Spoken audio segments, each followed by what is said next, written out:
Hello बच्चों, BPSC विद्यापीठ में आप सभी का स्वागत है। और विद्यापीठ अभी लगातार आप सभी के समक्ष इंडियन कॉन्स्टिट्यूशन से रिलेटेड ऑब्जेक्टिव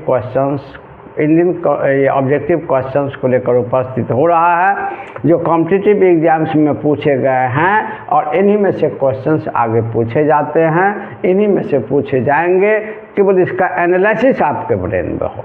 तो अभी हम लोग संविधान का जो भाग 4 है, जिसमें नीति निर्देशक तत्व है, directive principles of the state policy है, जिसको आर्टिकल 36 से 51 तक मेंशन किया गया है under part 4 of the Indian constitution, उनसे रिलेटेड ऑब्जेक्टिव क्वेश्चंस को बना रहे हैं। और पिछले वाले वीडियो में बहुत सारे क्वेश्चंस को बनाए थे और बताए थे कि एक और इस पर वीडियो जारी होगा।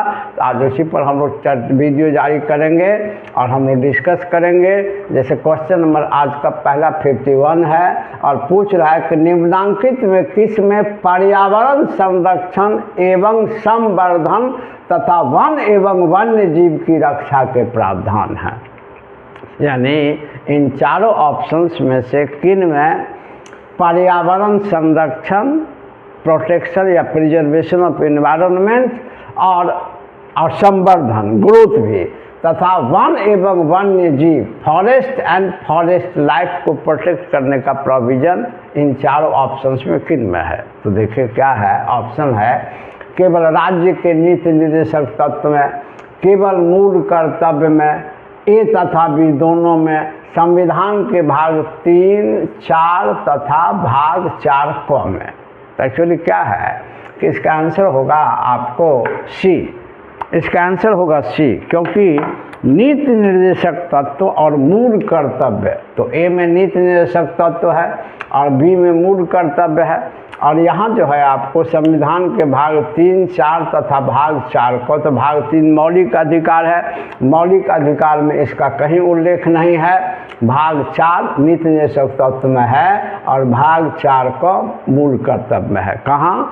आप नीति निर्देशक तत्व में जब आर्टिकल 48A पढ़ते हैं तो वहाँ देखते हैं इसमें वन तथा वन्य जीवों के संरक्षण का दायित्व दिया गया है विधायिका पर कानून बनाने के लिए। और जब पार्ट 4 क मूल कर्तव्य का जो भाग है संविधान में 4 क और अनुच्छेद देखिए 51 क, तो इसमें अभी वर्तमान में 11 मूल कर्तव्य है। तो 7वां जो मूल कर्तव्य है उसमें ये लिखा गया है कि ये नागरिक का कर्तव्य है। और ये नीति निर्देशक तत्व में विधायिका का दायित्व है कि विधायिका पर्यावरण संरक्षण और संवर्धन तथा वन एवं वन्य जीव के संरक्षण के लिए कानून बनाएगा। और भाग 4 क में जो मूल कर्तव्य है उसमें 7वां कर्तव्य नागरिकों के लिए निर्धारित किया गया है कि भाई नागरिक वन पर्यावरण संरक्षण में योगदान करेंगे और वन तथा वन्य जीवों के संरक्षण का प्रयास करेंगे। तो आंसर होगा ए और बी, यानी भाग 4 और 4 क, यानी सी इसका आंसर होगा। नेक्स्ट क्वेश्चन है, राज्य के नीति निर्देशक तत्व सहज अध्ययन के लिए निम्न में कौन से भाग में विभाजित किए जा सकते हैं। एक्चुअली क्या है कि ये तार्किक प्रश्न है, या इसको कहिए कि ये बौद्धिक विभाजन है। संविधान अपनी तरफ से नीति निर्देशक तत्व को विभिन्न कैटेगरी में नहीं डिवाइड करता है, हमेशा याद रखिए। लेकिन विद्वान कहते हैं कि जितने भी निर्देश दिए गए हैं उनमें कुछ गांधीवादी निर्देश हैं जो गांधी के विचार को स्पष्ट करता है। जैसे पंचायतों को आर्टिकल 40 में है, पंचायतों को एक स्वायत्त शासी संगठन के रूप में विकसित कीजिए, तो गांधी के विचार से रिलेटेड है। आर्टिकल 47 में है कि मादक पदार्थों के बिक्री और सेवन पर रोक लगाइए, तो ये गांधी का विचार हुआ करता था। आप पढ़ते हैं कि राष्ट्रीय आंदोलन दौरान गांधी ने ऐसा काम भी किया था, तो गांधीवादी विचार से रिलेटेड है। तो जो निर्देश गांधीवादी विचार से रिलेटेड है उनको गांधीवादी निर्देश कहा जाता है। कुछ निर्देश को समाजवादी कहा गया है, जो समाज में समता स्थापित करने का प्रयास करता है। जैसे राज्य खास करके जो निम्न स्तर के लोग हैं उनको ऊपर उठाने का प्रयास करे, समाजवादी निर्देश है। उदार बौद्धिकवादी निर्देश है, जैसे अब कार्यपालिका को विधायिका से अलग रखा जाए, संरक्षण पर्यावरण को दिया जाए। ये उदार बौद्धिकवादी है और गांधीवादी है। इन तीनों कैटेगरी में डिवाइड किया गया है। हेंस आंसर होगा सभी।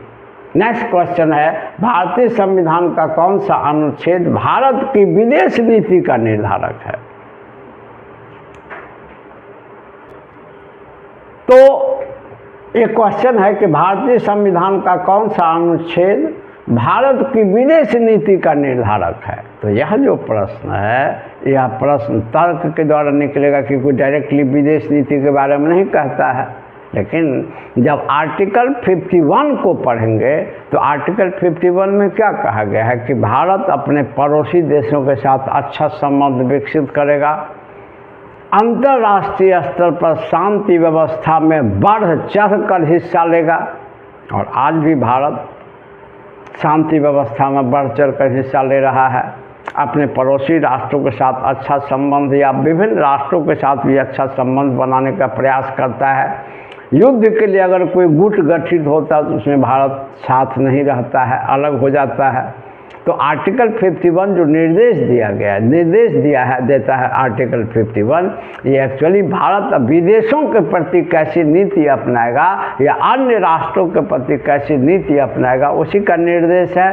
तो निश्चित रूप से भारत के विदेश नीति का निर्धारक जो है यह आर्टिकल 51 ही होगा। इसके बाद है अगला, निम्नांकित में सही कथन की पहचान कीजिए। संविधान का भाग 3 कार्यपालिका को नकारात्मक आदेश है। दूसरा है संविधान का भाग 4 विधायिका को सकारात्मक निर्देश है। और ये दोनों सही है और ये भी तार्किक है। आप सभी जानते हैं नकारात्मक आदेश का क्या मतलब, कि जिसमें कुछ करने के लिए रोका गया है, कुछ नहीं करने के लिए कहा गया है, उसको नकारात्मक आदेश कहते हैं। और निश्चित रूप से संविधान मूल अधिकार, भाग 3 में मूल अधिकार है। मूल अधिकार आप लोग पढ़ते हैं कि सरकार या प्रशासन के विरुद्ध नागरिकों को दिया गया अधिकार है। और संविधान कहता है कि प्रशासन मूल अधिकार को न छीने। और अगर प्रशासन मूल अधिकार, एक व्यक्ति दूसरे व्यक्ति के मूल अधिकार को नहीं छीनता है। एक्चुअली प्रशासन या सरकार या कार्यपालिका मूल अधिकार को छीनता है, या विधायिका भी इसके विरुद्ध कानून बना सकता है। तो मूल अधिकार सरकार के विरुद्ध, कार्यपालिका के विरुद्ध, प्रशासन के विरुद्ध नागरिकों को दिया गया अधिकार है। और यह सरकार या प्रशासन को कहता है कि आप ऐसा काम ना करें जिससे नागरिक का मूल अधिकार बाधित हो। तो सरकार को कुछ काम करने से रोकता है, रोकने का आदेश है, इसीलिए पहला वाला सही है। और संविधान का भाग 4 विधायिका को सकारात्मक निर्देश है, ये भी ठीक है। हम लोग पढ़ते हैं कि संविधान के भाग 4 में नीति निर्देशक तत्व है। और नीति निर्देशक तत्व जो है यह विधायिका को निर्देश देता है कि विधायिका ये काम करे। तो इसमें विधायिका को कुछ करने के लिए कहा गया है। जैसे विधायिका 6 से 14 वर्ष के बच्चों के लिए अनिवार्य और निःशुल्क शिक्षा की व्यवस्था करे, यानी कानून बनाए। विधायिका यानी राज्य पंचायतों को स्वायत्त शासित संगठन के रूप में विकसित करने का प्रयास करे, माने कानून बनाए। राज्य वन एवं पर्यावरण की सुरक्षा के लिए कानून बनाए। तो राज्य का कौन सा अंग कानून बनाती है? विधायिका ही। तो यह विधायिका को कुछ करने के लिए कहता है। तो जो करने के लिए कहता है वो सकारात्मक निर्देश है। और यह सरकार या कार्यपालिका को ये मना करता है कि आप नागरिक का मूल अधिकार न छीनें। तो जहाँ कुछ नहीं करने के लिए आदेश दिया गया वो नकारात्मक आदेश है। तो दोनों सही है बच्चे लोग, इसलिए इसका आंसर होगा 1 तथा 2 दोनों। इसके बाद है अगला प्रश्न है आपका कि भारत के संविधान के संदर्भ में निम्न पर विचार कीजिए। 1 मौलिक अधिकार, 2 मौलिक कर्तव्य, 3 नीति निर्देशक तत्व। हमेशा आप देखिएगा कि मौलिक अधिकार, मौलिक कर्तव्य और नीति निर्देशक तत्व में तुलनात्मक क्वेश्चन, कॉम्परेटिव क्वेश्चन ज़्यादा बनाता है और ये थोड़ा आर्गुमेंटेटिव होता है। और बराबर विद्यापीठ ऐसे ही प्रश्न को लेकर आपके सामने आता है। फैक्चुअल क्वेश्चंस तो आप खुद बना लेंगे, तो उसको डिस्कस करने की कोई ज़रूरत नहीं। जहाँ तार्किक है, जहाँ समझने की ज़रूरत है, वो लेकर के विद्यापीठ आता है ताकि आपको बेनिफिट मिले। अब देखिए 3 है मौलिक अधिकार यानी भाग 3, मौलिक कर्तव्य यानी भाग 4 का, नीति निर्देशक तत्व यानी भाग 4। तो भारतीय संविधान का यूपीएससी का क्वेश्चन है कि कौन सा से प्रावधान भारत सरकार द्वारा शुरू किए गए राष्ट्रीय सामाजिक सहायता कार्यक्रम से संबंधित है। इनफैक्ट क्या है कि राष्ट्रीय सामाजिक सहायता कार्यक्रम में क्या होता है कि सरकार अपने नागरिकों को विशेष परिस्थिति में, जैसे अगर वो काफ़ी ये कमज़ोर है ना, समाज का कमज़ोर तबका है, या अगर कभी कभी नागरिक किसी दुर्घटना का शिकार हो जाता है, फिर नागरिकों को कमज़ोर वर्ग के जो बीपीएल खासकर हैं, जो समाज के कमज़ोर वर्ग हैं, उनको जब आर्थिक सहायता की या स्वास्थ्य से संबंधित सहायता की आवश्यकता होती है तो सरकार उनके लिए विशेष व्यवस्था करती है। तो जब सरकार समाज के कमज़ोर वर्गों या अशक्त वर्गों के लाभ के लिए विशेष प्रयास करते तो उसे सामाजिक सहायता कार्यक्रम कहते हैं। अब जैसे नीति निर्देशक तत्व में लिखा गया है कि राज्य अपने नागरिकों को, शब्द पर ध्यान दीजिए, राज्य अपने नागरिकों को बुढ़ापा, क्योंकि इस काल में कार्य क्षमता खत्म हो जाती, अशक्तता, दुर्घटना, अगर किसी की दुर्घटना हो गई तो अर्जन क्षमता घट जाती है, बीमारी आदि की स्थिति में विशेष सहायता उपलब्ध कराएगा। और इसी कॉन्सेप्ट पर आधारित है राष्ट्रीय सामाजिक सहायता कार्यक्रम। इसका संबंध केवल नीति निर्देशक तत्व से बनता है, मूल अधिकार से नहीं और मूल कर्तव्य से नहीं। तो नीति निर्देशक तत्व है केवल 3 में, तो यहाँ आंसर होगा बच्चा लोग केवल 3। इसके बाद अगला है कि भारत सरकार अधिनियम 1935 में उल्लिखित निर्देशों के दस्तावेज, इंस्ट्रूमेंट ऑफ इंस्ट्रक्शंस, भारत के संविधान में 1950 में किस रूप में समाहित किए गए। तो याद रखिएगा, क्योंकि नीति निर्देशक तत्व का अस्तित्व भारत में आज़ादी के पहले से है, और इसको उस काल में जब ब्रिटिश गवर्नमेंट हमारे यहाँ हुआ करती थी, उस काल में इसको directive principles of the state policy के रूप में नहीं जाना जाता था। उस काल में इसको इंस्ट्रूमेंट ऑफ इंस्ट्रक्शंस के रूप में जाना जाता था। इसमें भी निर्देश ही है, और गवर्नमेंट को निर्देश दिया गया था कि आप पब्लिक के लिए सब, पब्लिक के डेवलपमेंट के लिए, वेलफेयर के लिए सब काम करिए। आज वही जब 1950 में हमारा संविधान लागू हुआ, तो यही जो आपको इंस्ट्रूमेंट ऑफ इंस्ट्रक्शंस है, निर्देशों के दस्तावेज हैं, उनको राज्य के नीति निर्देशक तत्व के रूप में स्थापित किया गया। तो इसका भी आंसर होगा राज्य के नीति निर्देशक सिद्धांत बी।